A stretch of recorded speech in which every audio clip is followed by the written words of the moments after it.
Hello, my name is Dean Moss. I'm the Vice President of Hahns Peak Area Historical Society, and I want to share with you some of our treasures this afternoon. I'd also like to share with you our main seller, Historic Hahns Peak, written by Thelma Stevenson, that has a whole lot of treasures in it that you can research on your own. So I highly recommend this. It tells a lot about Hahns Peak, better than any other single source. Thank you very much. Welcome to Hahns Peak, Colorado. It wasn't always known as Hahns Peak. The Ute Indians called it Old Baldy.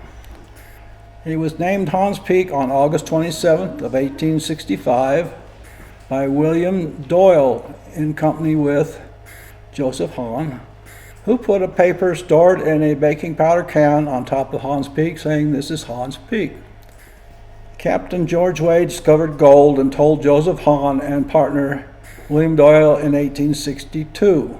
In 1867, George Wade left for provisions and no return. Hahn and Doyle headed across the Continental Divide on snowshoes in the winter. Joseph Hahn died on Muddy River in Middle Park in 1867, and he's now where he was buried in Kremling. They were trapped by the winter for two reasons. One, they didn't have extra provisions, and number two, they were busy digging gold instead of heading for lower country, so they got trapped, and it cost Joseph Hahn his life.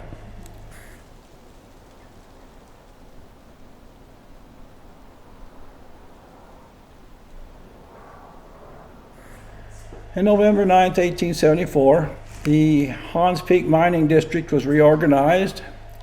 John Farwell founded the Continental Placer Mining Company in 1876. Hahns Peak Gold and Silver Company was formed later on. In 1877, the election of Hahns Peak chose as Routt County as the county seat, which it lasted from 1877 to 1912. When it was moved to Steamboat Springs.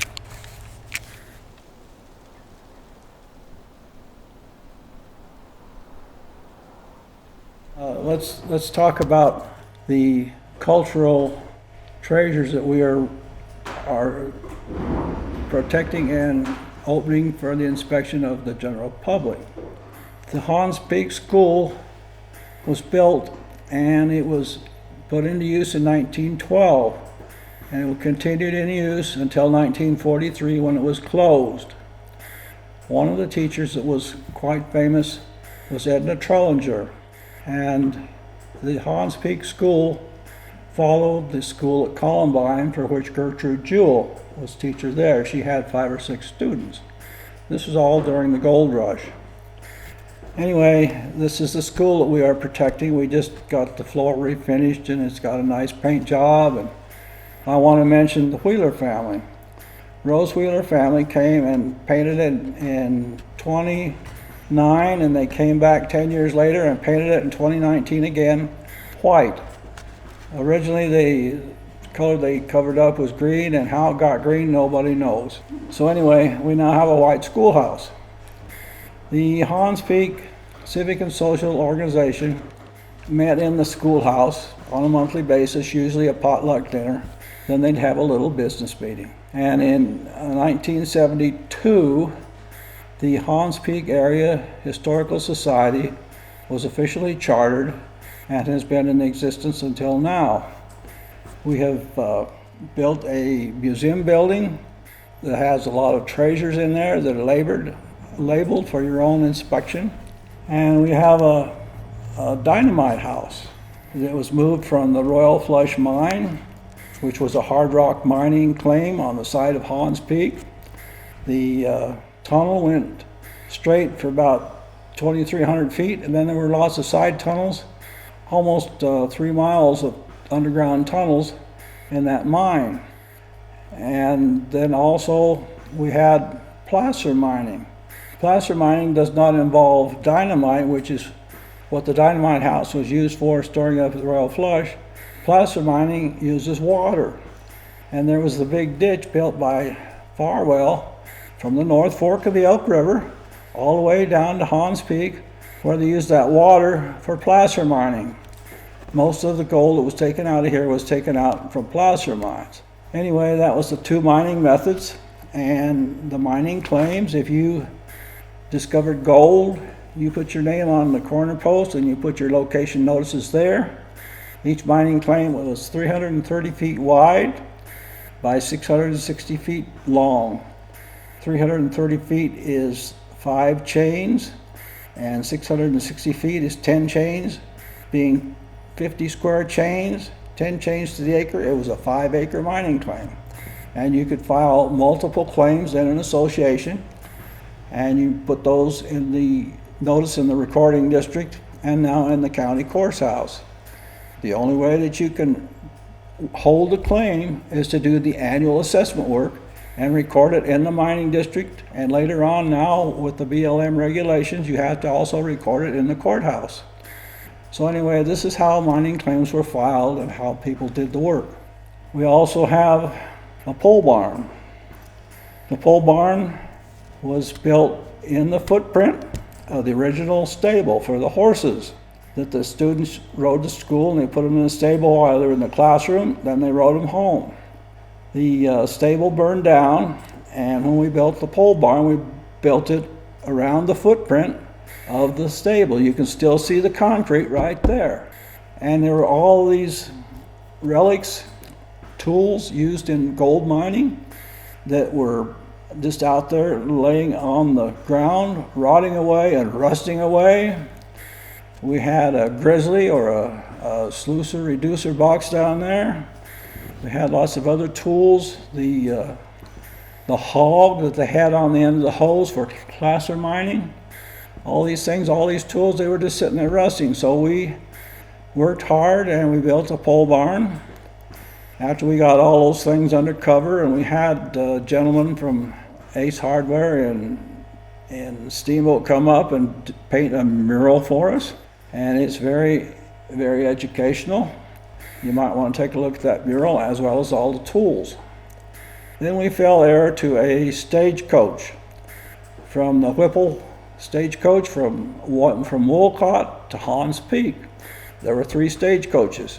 We have one of the originals. The Chamber of Commerce and Steamboat has another original, and the third one is unknown where it is. Anyway, it was restored, and it's there now on display with the pole barn addition. Well, everything was going along great, except we had some toilets that had some leaky vaults, and so we built a new toilet, state of the art, like Forest Service, probably better than Forest Service, I would say. And we have that improvement. We got the Withers cabin, and we moved it from Upper Main Street to Lower Main Street, and we restored the chinking and the logs and the roof and everything, and got it in nice order. And it's furnished with some of the original furnishings from the Withers family, plus some other furnishings. So we have that.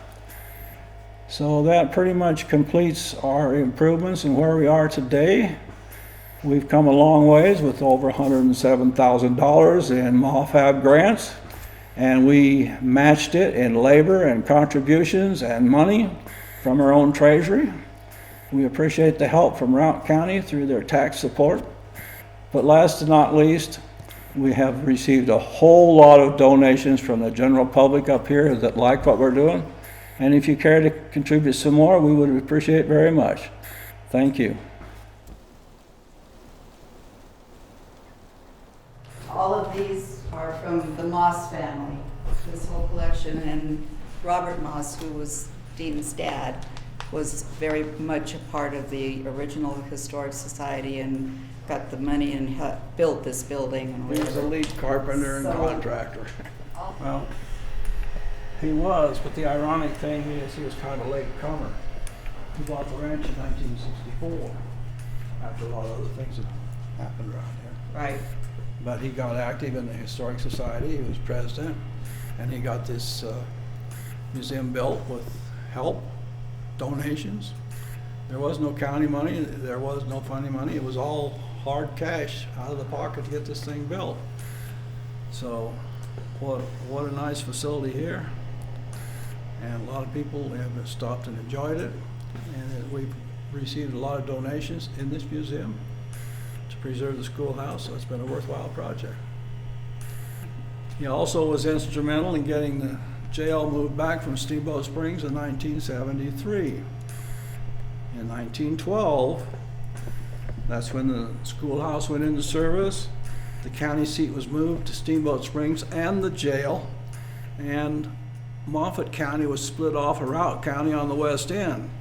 Prior to that, everything in Routt County went from the Continental Divide to the state line, from Wyoming state line to the Flat Tops.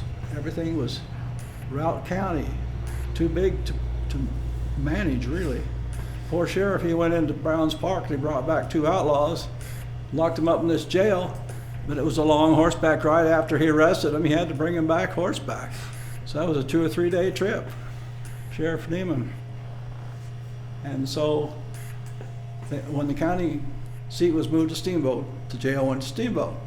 In 1973, the Routt County had a new jail, and they offered Hahn's Peak, the old jail, so my father and a couple others went down there in a flatbed truck and brought it back home to Hahn's Peak.